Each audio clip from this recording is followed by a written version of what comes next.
गजबे कमर हिले टिक के ऊपर काका हो पुतहु तोहर लागे बड़ी सुपर गजबे कमर हिले टिक के ऊपर भौजी के संगे नाचे छोटकी जाची होली के मजा उठावैला राजी सब छौरी के जवानी भेलै मुरादाबाद। नहीं पार्टनर हमारे गर्लफ्रेंड को साथ जाएगा रे चुप होली है भौजी के मजा लूट।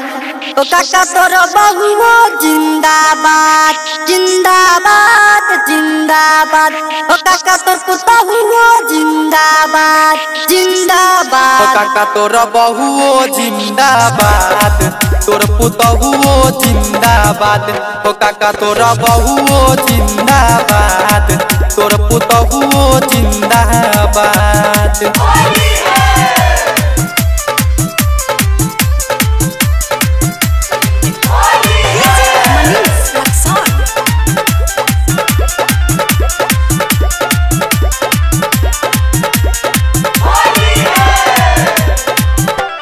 होलिया में भौजी के गोरे गोरे गलिया मुंड सनका बैठे ओकर होठल लिया रे ओकर होठल लिया। होलिया में भौजी के गोरे गोरे गलिया मुंड सनका बैठे ओकर होठल लिया रे ओकर होठल लिया। रंग चोली में लगे हाथ मंजाबा। नहीं पार्टनर गड़बड़ा रहा है। अरे क्या करे भाई भौजी के जवानी देख के हाथ बैलेंस हो जाता। ठीक है ओ काका तोर पुतहुओ जिंदाबाद ओ काका तोरा बहुओ जिंदाबाद तोर पुतहुओ जिंदाबाद ओ काका तोरा बहुओ जिंदाबाद तोर पुतहुओ जिंदाबाद।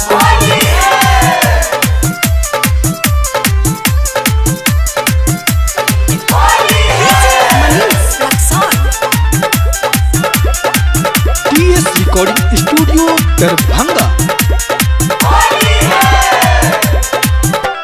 भौजी के तोरे देबै दिने में पलंगिया होली बिहारी कहे सोनू दरभंगिया हो सोनू दरभंगिया।